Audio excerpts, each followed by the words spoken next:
Hello, this is your Independence edition of Info Hub. Here are the headlines. Colorful extravaganza at Durban Park as we mark 52 years of independence. Independence pardon for incarcerated woman. Young entrepreneurs secure startup funding from government. And Parika to become a gateway town. These stories and much more starting right now. The focus was on young people as Guyana celebrates its 52nd independence anniversary with a colorful official ceremony today. Zanil Williams was there and filed this report. Here at Durban Park, the Golden Arrowhead was raised to commemorate the nation's 52nd independence anniversary. Some 1,500 youths joined with the Guyana Defense Force to be part of the historic event. President David Granger, in his message to the nation, outlined the importance of independence and the development of youths. Independence is to be valued and safeguarded. Independence has laid the foundation for a more inclusive and democratic society, which will guarantee the good life for the next generation. Guyana's rich and diverse culture was in full display today at Durban Park as over 1,500 youths participated. President David Granger noted that as the nation transforms into a green state, emphasis will be placed on youths and public service. We are reminded daily about our potential. We are on the way to establishing a green state in which the environment will be better protected. Sustainable development of our natural resources will be pursued. Cheaper and more abundant energy from recyclable sources will be provided, and the well-being of present and future generations will be assured. This is the first year in decades that youths are playing an incremental role in the nation's national events. An independence concert is slated this evening at Stabroek Market Square. The theme for this year's show is celebrating our people, our patrimony. Be sure to come out and celebrate the Cooperative Republic of Guyana's freedom from colonialism and future developments. From Durban Park with videographer Leon Leung, Zanil Williams for Info Hub. On the occasion of Guyana's 52nd anniversary, President David Granger granted a free presidential pardon to Srimati Singh. The 30-year-old Miss Singh was incarcerated for the non-violent offense of false pretense on 5 counts and was handed a total sentence of 15 months. Last December, the head of state granted presidential pardons to 5 women who were serving sentences for non-violent, non-narcotic offenses. Article 1881A of the Constitution states that the President may grant to any person concerned in or convicted of any offense under the laws of Guyana a pardon, either free or subject to lawful conditions. The conditions outlined in the Constitution were met as the head of state had the requisite consultations with the Minister of Public Security. We now tell you that youths and women encouraged to take up the leadership mantle as Region 4 observes Guyana's 52nd independence anniversary. Attorney General and the Senior Counsel Basil Williams made the call at the mid-morning ceremony today. Our government see you as our solution for the development of Guyana. And you couldn't be here at a better time. We, as was said, are on the cusp of transformation. And you have here a government that understands how to deal with young people. You had a government in the past that established a national service when there was heavy youth unemployment, as now. And a lot of us who passed through national service would tell you that nothing was wrong with it. We loved it. It gave us skills, it gave us discipline. Minister Williams encouraged the youths to take full advantage of opportunities for training presented through various government-sponsored programs. We have the STEM program where you could go and you could try out your hand at robotics, at science and technology. As I said, these are the halcyon days for young people. And you need to take every opportunity that is presented to you. Because we have seen in the past what the education policy had done for the Guyanese youth. Meanwhile, Chairperson for the Regional Democratic Council, Genevieve Allen, congratulated the newly elected Tushaw of Pakuri, Beverly Clinton, and urged other women to step forward and take up leadership roles. I would like to urge all of the women in our region that come local government elections, that you rise up and that you also take your rightful places in leading your communities. Minister Williams and Regional Chairperson Allen earlier spoke at the regional flag-raising ceremony at the Triumph offices of the RDC in Region 4 to mark Guyana's 52nd anniversary as an independent nation. Paul McAdam for InfoHub. Over in Region 3, Minister of State Joseph Harmon said in addition to the achievements thus far, Perica residents can look forward to greater things to come. Here is the Stacey Carmichael report.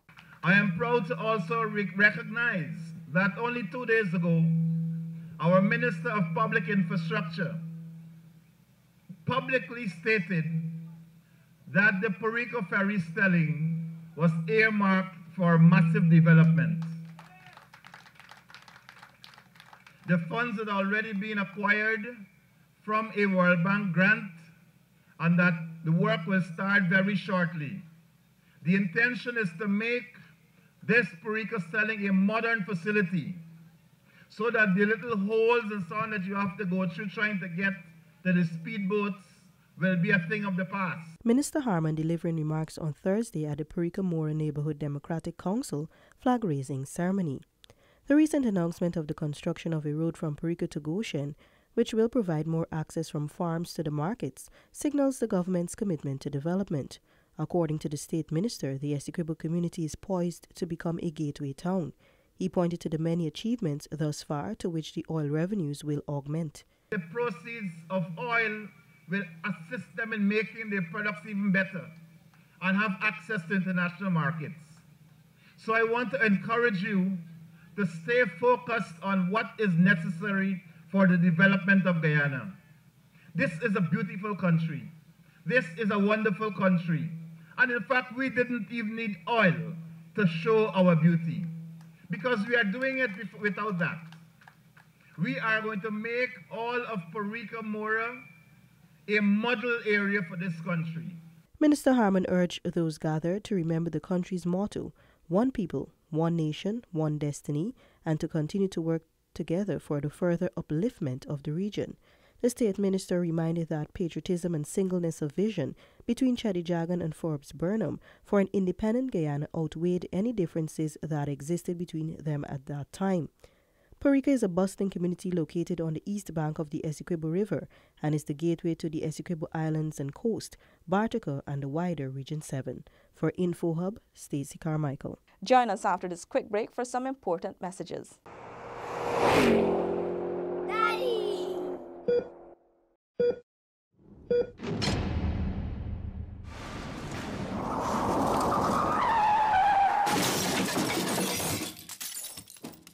Welcome back, and now for some news from further afield. Minister of Foreign Affairs Carl Greenidge engaged the Guyanese diaspora and prospective investors in Atlanta, Georgia, yesterday. Tiffany Rogers has more. Minister Greenidge met with the Guyanese diaspora in Atlanta at the AEI Startup Factory. He highlighted the diaspora's importance in defending the country's territorial integrity. Our diaspora policy is intended to ensure that we utilize, even in something like territorial integrity, we utilize the skills, experience, energy, and voices of the diaspora to help us to defend that territory. Minister Greenidge added that the skills of the diaspora are as equally important as the resources they send home.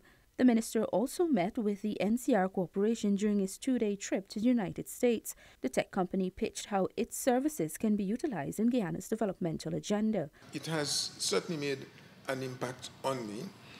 It is perhaps of special interest to see the extent to which you're committed to working with other entities, particularly those which might have special experience, skills, or links to Guyana. NCR is a company that makes self-service kiosks, point-of-sale terminals, automated teller machines, check processing systems, barcode scanners, and business consumables. Reporting for InfoHub, Tiffany Rogers. And back on the local scene, 11 young entrepreneurs secured funding to either start or expand their businesses via the Jaguar's Den as the Youth Business Summit comes to a close. Here is this Isaiah Braffett report. Omeka de Souza, who traveled from Region 1 Port Kaitumu to participate, was one of the lucky ones who secured funding. She successfully pitched her plan to expand her snack it business by adding a game shop. It makes me feel like I worked then that I've been trying and trying. I failed a few times, but still, I still try. At the end of the day, one day it must be successful. Liliendal resident 21-year-old Vanita Savory can now fulfill her dreams of establishing her savory mushrooms business. It feels wonderful. It's actually a delicacy. You find it in pizza, you have mushroom soups, you could cook it as a complement to a regular meal.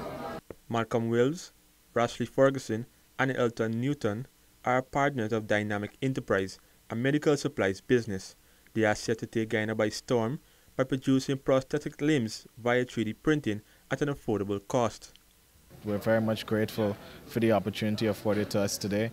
I believe this summit was a great initiative, and directly it gave me a lot of drive to continue in the field of entrepreneurship and business. Director of Youth Melissa Carmichael Haynes said that winning was the first step.